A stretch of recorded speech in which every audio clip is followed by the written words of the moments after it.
thought we'd look at all things in the Everall Premier and the First Divisions North and South. I'm James Hayes. Tonight we'll look back at the FA Cup fourth qualifying round, and also with the winter looming, each fan's thoughts on the effects upcoming on the season. To start the show off, I'm joined by Martin Salkeld, John Cawthorne and Stephen Wood, fans of Stocksbridge, Mosley and SC United. We'll start with Mosley as the most successful of the three over the last 2 weeks, unfortunately to say. You continue your form and you're really starting to push with Skelmersdale. Obviously, they beat you in the league last week. Again, is the atmosphere still electric, to say the least? Yeah, we had a good atmosphere again on Saturday with the ultras there, and Lancaster brought some noisy fans as well on Saturday. So it was good. Not the greatest performance, just run of the mill really. Very disappointed in Lancaster's quality. I thought they were very, very ordinary.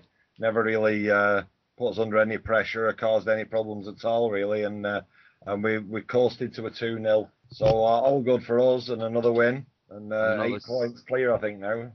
Yeah, and another chance to show such an empty league as well in regards of teams challenging, to put it politely. Obviously, Mosley now must be thinking they can go up. Yeah, it's definitely there, isn't it? You know, the form has been fantastic. We've got a strong defence, a great midfield, and goal scorers coming from everywhere. You know, although it's a small squad, so you know any disruptions through injuries or suspensions definitely affects us. As with the Skelmersdale the other week when we were minus our entire defence for that game for the first choice through suspension and injury. But we're back to full strength again now, so it'd be nice to play Skelmersdale next time with 2 full-strength teams facing each other instead of 1 full strength and 1 far from it. Credit to Skelmersdale, they are one of them teams that really know how to delve into depleted squads as well. I mean, we've got them in 2 weeks' time, and we're going to have quite a few suspensions, and I can really see them making it most to advantage. I think we've lost Ben Wharton, and Sean Connors going to miss out as well. So again, we've lost someone in the back. If we move quickly on to Martin with Stocksbridge, any major comments? Not major comments. I think I was just saying before we start recording, we need more podcasts, because every time I start ridiculing our team, we then go and win the next game. So it does make it a bit of a pain that way. I could never in a million years see us beating Rushall a few weeks ago. That was a real surprise result. I thought they was quite poor, to say. I think they was fifth in the table at the time. Since then, we've been a bit poor ourselves. Possibly got a draw at Marine on Saturday. We had some really good chances, but we just couldn't get the look that you get when you're at the bottom of the table. And Whitby as well. That was a big loss for us. We actually was 2-0 down at Whitby, then got it back to 2-2, and then they get a penalty with 8 minutes to go for shirt pulling. It's a bit ridiculous, but that's how it goes. Pre-praising you look a little bit with the situation at Eastwood, it's getting even more worse as it is at the moment. Obviously, they've lost management and 2 players have gone. Don't worry, their upturning fortunes happens next Sunday. Don't worry about that. Yeah. Well, say the least. Obviously, Eastwood's situations help us out a bit, but at the end of the day, we've still got to get points on the board. Even if Eastwood do go bust, then there's still another relegation place to go, and fortunately we're about the bottom of that pile at the minute. Can I ask you a question, Martin? Just wondering, you obviously had Chris Wilcock as your manager until very recently. He was reasonably successful at Mosley and did a decent job. Just wondered what went wrong there. Well, last year he joined us in about October, and just stayed up by the skin of his teeth on goal difference. So it was still a bit unsure about him. And then during the summer, he brought a lot of players in from the Manchester area and got rid of quite a few fan favourites. And that didn't work out, unfortunately. So they're being branched out, those players, along with Chris Wilcock. So yeah, one or two of those same players have since joined New Mills and done really well, so it's a bit of a strange one, isn't it? Yeah, it is a bit strange. He left just before the New Mills game.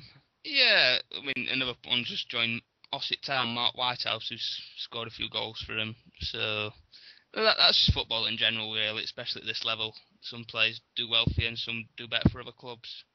Just how it goes. Just in finishing with you, Martin, I'd like to say Stocksbridge is one of my favourite grounds to visit. I've enjoyed it whenever I've been there. So it'd be nice for us to be in the same division again, but I hope that's us going up to join you rather than you coming down. Yeah. Sod's law, we miss each other as we pass, Yeah, well, that would be sod's law, but it's a long hard slog for both teams. So we'll see how it goes. I reckon we might just stay up, but I hope it's not going to be a last game of the season humdinger again. Now, we should have done a podcast last week with the 6 people that were in the FA Cup. However, due to the powers that be, we weren't able to do so. However, thankfully, Ben's now joined us just in time as well to discuss what happened. We'll start with Steve. Obviously, with 2 knockouts in the space of 2 weeks. Any comments on FC's performances? Yeah, we'll start with the Hereford one. We played pretty well. Hereford, I thought, were generally poor, especially for a conference side. Problems, we all know that. And you could see them. Yeah, we lost 2-0. We played well. On a better day, we probably would have won the game. I mean, they scored a penalty, which at the time everybody was mystified by, proven apparently on video to be the right decision. And the second half, they had one, they broke away and had one shot and scored. And that's what it's all about. You've got to put the ball in the back of that net, really. If we'd been playing a week, we wouldn't have scored. And you know it's not your day when the ball comes in from the left and it's right on Norton's head and there's only going to be one outcome. And he sort of jumped too early, mistimed it completely. It bobbles off his forehead and rolls wide with half the goal wide open.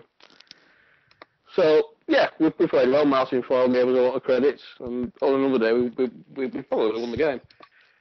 As for a strange game. In the first half, it was almost back to our North West Counties days. I've never seen us dominate a half of football like it. And I'm no exaggeration. I think Stamford got into our half twice in the first 45 minutes, and that was it. But again, couldn't score. We got the one goal from Norton. Hit the post, and not much else to show for it. Second half, they came more into it, as you'd expect. They got lucky on the first goal. I must admit, I feel quite bad for it now. I wasn't his goalkeeping on it. The guy went through, Spencer slipped, he went down to his feet, he got the ball, he lost it, and stayed lying on the floor whilst number 10 got it and put it in. And I was like, well, what is he doing? It soon became apparent when he couldn't carry on, he had to go off. And he was in hospital till 8 o'clock with concussion. So I'll give him, obviously gets a benefit on that one.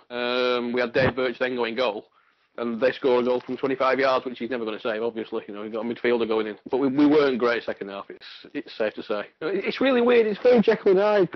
In between these 2 games, we're at Ferriby last Wednesday. And what a fantastic game of football. And for the first half, we absolutely played him off the park. I was listening to that game as well, so... yeah, so I'll come back to it later, but yeah.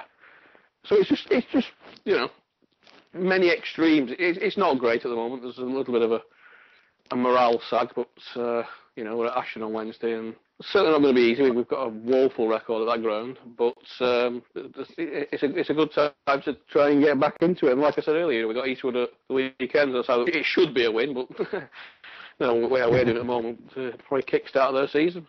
Yeah, I think it's a strange time at the minute, Shelton. It should be a good one. The week was made even worse with obviously James Spence being stretched off in the last game as well. Hopefully he'll be okay, but I know there's a goalkeeper floating around the leagues at the moment looking for a club. Obviously we've still got John Warstop on the books, and I was on a certain social media site on Saturday telling him to make sure he's ready because he's going to be needed. But I do know that a certain goalkeeper who you're hinting at, I do believe has been training with us. So I don't know. I don't think that's going to come to it. I think he's just keeping his eye on it. Correct. But Spen will be out for concussion. He's going to be out for a good 2 weeks minimum, I would have thought. Like I said, we've got a good replacement coming in. I mean, when we had Sam Ashton and John Warsnott was at Bradford and even at Worksop, but certainly at Bradford, I had Ashton and Warsnott down as the 2 best keepers in the league. at the time. So I'm confident on that one. Yeah. I'm just not so confident we're going to Ashton, because like I say, we never do well. Very true. Well, just make sure you've got a crate of Guinness on standby anyway, put it that way. Well, hey, I'm match reporter on Wednesdays. I'm working. Don't become mithering me. I'm far too busy. I'm far too busy reporting on our latest defeat. Okay, we'll quickly move on to Ben. Obviously, one of the other fourth qualifying teams involved was Ossett Albion, and you had the hard task of taking on Bradford Park Avenue. Any comments on the game?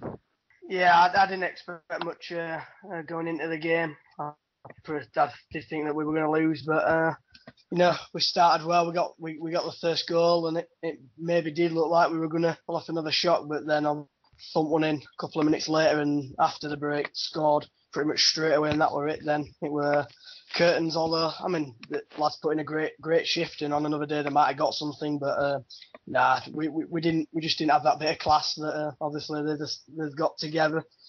And I'm hearing that Tom Corner Thurrows, who scored the goal, apparently on his way to Park Avenue sometime in the next week or two. So that could be a big loss. I mean, we touched on it on the last podcast as well, where obviously it was a fantastic achievement for us at Albion, as John will know with Mosley a couple of seasons ago, making the final qualifying round.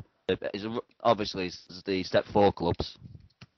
It's something that means, I mean, no disrespect to FC United, Stocksbridge or anyone like that, but when you get to that stage, it's a massive achievement for anyone, surely. It's really difficult for the northern teams, isn't it? The FA Cup groupings. We don't seem to get as many teams through. I'm sure the quality up here matches that in the south anyway. But they seem to find it easier for smaller clubs to get through. You get, I don't know, the odd team from the Combined Counties League or something getting through. But the chances of anything lower than either Stick 1 North going through these days, when was the last time a North West Counties League team got through? It's really difficult. It's a minefield. Exactly. The Premier League team should start at the extra preliminary round, and teams at level 8 should be entered at the third round proper, and we get a proper FA Cup then. Radical true, but obviously Ben, with your cup run now finished, and again we talked about this last time as well. Your league campaign surely must now be coming to a certain point now where you can really think of attacking for potential mid-tables. Any comments on your last few league games? Yeah, I mean, we went to Garth a few days after Park Avenue, and we were absolutely dire, to be fair. And we all know about Garth's problems. Obviously not doing very well this season, but to be fair, they absolutely dominated us. Half time, I think it's probably the most down I've ever felt watching football. I mean, it was just absolutely diabolical, apart from Mocha for them. I mean, it was honestly like watching Sunday League football. It was utter dire, but I mean, thankfully in the end we managed to grind out a result with a couple of late goals. But obviously we lost on Saturday to Bamber Bridge 1-0. They scored after 20 seconds, and we didn't manage to get the equaliser. I think we missed the penalty and a couple of open goals, but I don't think it's going to be a problem really this season. Yeah, despite the cut run, I think we will start picking up points and hopefully rising quite a way up the table. I think that's his aspiration should definitely be top half this season, especially if we carry on like we have done in the cup so far. You'll have made a quid or two from the cup, Ben. Is that going to get reinvested in the team, or are you going to bit of ground improvements or what? I'm not sure. I mean, like I said, Tom Corner, who scored against Park Avenue, the player. They've asked to sign him for 3,000 apparently. So it's whether they want to take, whether we're needing it or what. But I don't really know where the money will go. I mean, we've obviously got a young local side, so it's whether we want to look at better standard of players. I don't think the ground needs much work really. I don't know. General consensus is that it's pretty okay whether they will bother, but I think mainly youth development is probably the main thing that it's I mean, we just signed a deal with the Ossett Academy to try get more young players into the team. So that's probably going to be where we're. Is Gareth Hamlet involved in your youth setup? I'm not sure, mate. Actually, I think he. He was a good player. Yeah, I mean, we've brought a few good young players through. I mean, Adam Ayton, obviously, he looks a really good player for this league, and we've got Tom Corner in from Spain, third division Spain. He was playing in. Yeah, Corner. Just a while ago. Corner played well when we drew at your place. Scored a great header, as I remember. Yeah, he's got a good header at Park Avenue as well. So he does look a good player. And probably would be a good move, Park Avenue, for him. But like I say, it's whether he feels whether he wants to go, or whether the club needs him to go. I suppose he probably will. He probably will move on. So it's going to be hard keeping such a good. Okay, if we just gloss over Ratcliffe's problems recently, one of them being 3-0 down after 5 minutes against Trafford, being one of them. And the general consensus of the league, and obviously now we're going to get into the more crowded point in the season. Obviously, games going to get called off left, right and centre. With this coming up, does anyone fear for a sort of hangover effect? Obviously, I'm looking obviously more at FC and Mosley with this as well.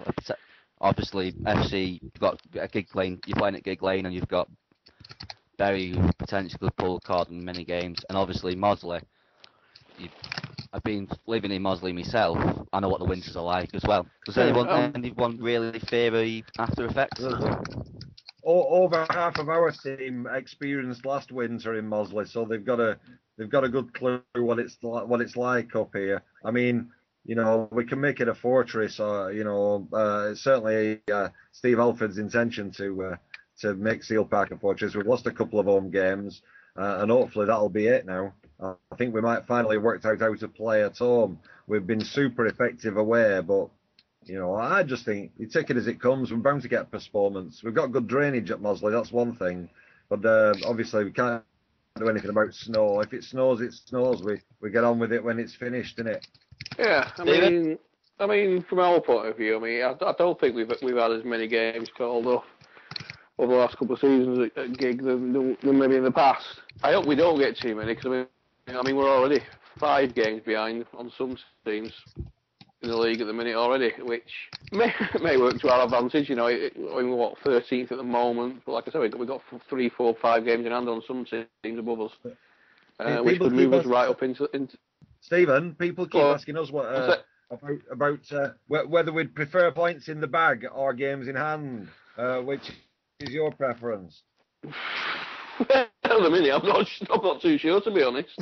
It's always better to have the points, obviously, because you can't really gauge where you are. Having 5 games in hand. I think over Chorley we've got 5 games in hand. The Chorley up in second, third. You can't gauge where you are. I've been going on about us not being on a great run, and we're not. But we've only lost 2 games in the league so far. And like I say, the games in hand could take us right up the table. I'd rather the points on the board, like you say. What tends to happen, hopefully it won't this year, but what tends to happen is you get all your games crammed in, don't you, towards the end of the season, and which doesn't do anybody any favours. But, onwards and upwards, like I say, Ashton on Wednesday, like I say, a couple of times tonight, we don't tend to do very well, though. I think I can remember us winning there once. But there's no better place to pick up again. They're almost like it's like our old boys 11. They're almost, it's nearly as bad as a Radcliffe 11. Ashton have got Burns, Mulholland, Johnson, Bagley, all who played for us. But then we've got Amadi, who's obviously come from Ashton last year, so it's never conducive to a great game. And we always tend to lose by the odd goal. But there's no better place and no better time to get the season started off again, really. And all the cup exploits are finished now, so it's a cliche, but it's certainly true. Concentrate on the league. Yeah, that's where we're at too, mate. I don't think that's necessarily a bad place to be. Cup runs are good. They're good financially, and they're good to, they get people going. But at the end of the day, you want to be playing your league games. You want to be picking up your points. Same in any division. as far as I'm concerned. And like I said, we've got a busy time coming up now. Run up to Christmas, and we need to pick up as many points as we can do. Try and get back into that playoff position, and then see what happens from there. So, Martin, Ben, your 2 opinions on these win situations? I don't know how much it'll affect us. We've already played quite a lot of games ourselves, so I think the point John was making about would you rather have points on the board? At the minute, I'd rather have any point. So we've actually got a good pitch, a good drainage system, so we don't tend to get many home games called off. So I don't think it'll affect us too much. So, Ben, your... Not a real problem.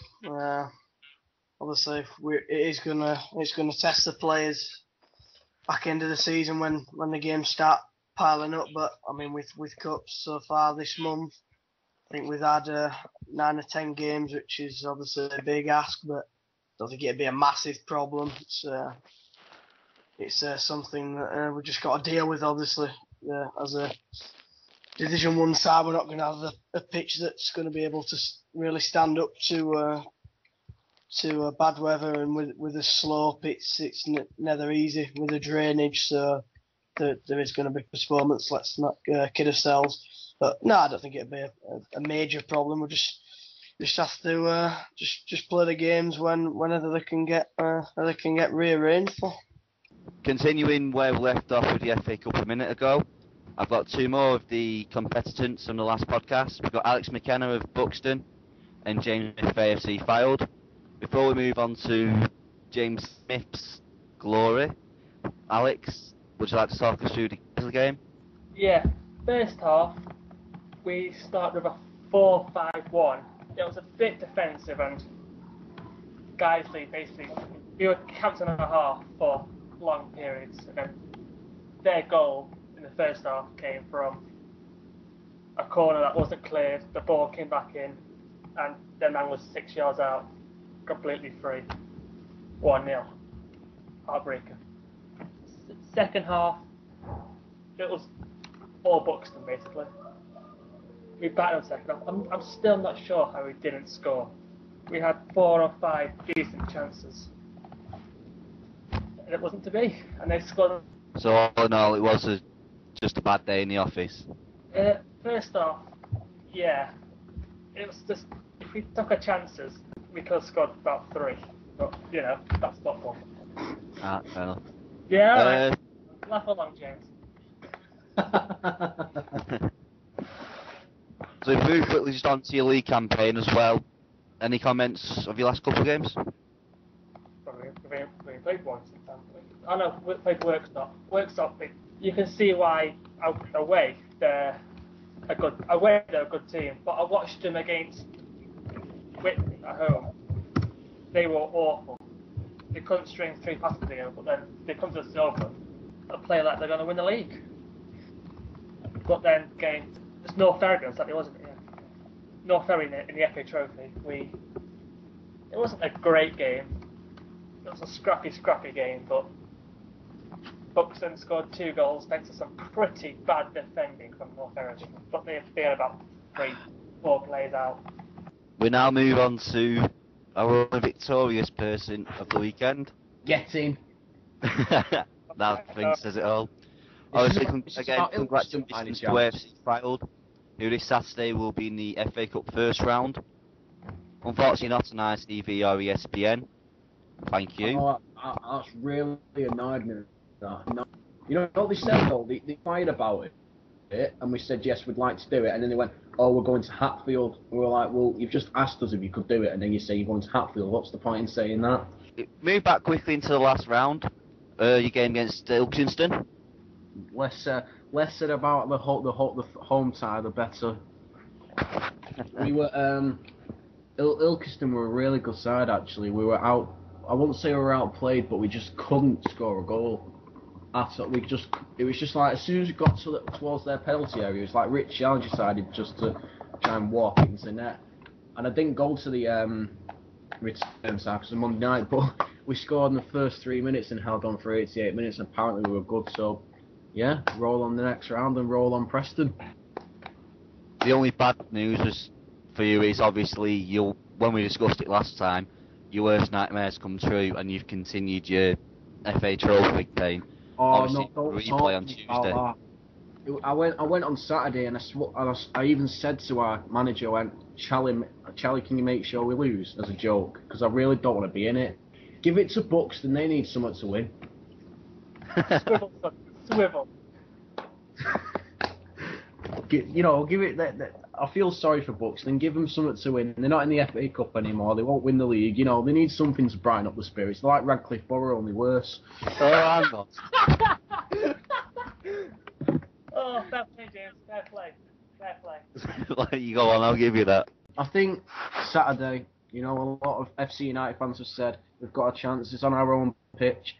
We've already sold 650 tickets, which for Fylde isn't too bad, seeing as though everyone says we're a small club, but You are. apparently they've got 850 tickets. We've got 1,500 to sell, so yeah, should be a good game.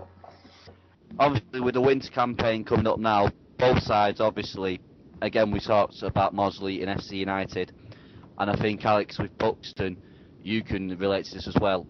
Obviously, there's going to be a lot of postponements coming up. It is going to be a real problem for your sides for this season. We'll start with James. Yeah. Our fixture list over the winter period is not good. Because of this FA Cup and FA Trophy, we've not played a league game in 3 weeks. Obviously, that's when we put back. Over winter, we've got Kendal, Stocksbridge, Marine, Buxton, Nantwich, Whitton, Frickley, Charlie, and FC United in the space of 2 weeks now. So we've got 12 games in the space of 17 days, plus put that back with the FA Cup. It's just going to get horrendous, which is why I don't want to be in the FA Trophy, because it just makes it even worse. Plus we've got the Lancs FA Challenge Trophy, which we'll end up putting our youngsters out, because it just gets stupid. It annoys me. So yeah. Alex? I remember one season we didn't play a game for I think it was 3 months. Between November and January, we didn't play any games. And fixture backlog was ridiculous. Well, and James said we got to the final of our county cup, and we ended up playing Saturday, Monday, Wednesday, Saturday, Monday. Coming Buxton, it's the highest ground in England, so it gets absolutely battered by rain, snow, wind, everything. It'd be nice to have a warm winter every now and again. Just Alex, I absolutely love how you said that. It'd be nice if we could have a warm winter. That is the end of the first part of the podcast. Recording errors forced us to split this episode into 2. Keep your eye out for the rest of the episode in the very near future. And thanks for listening.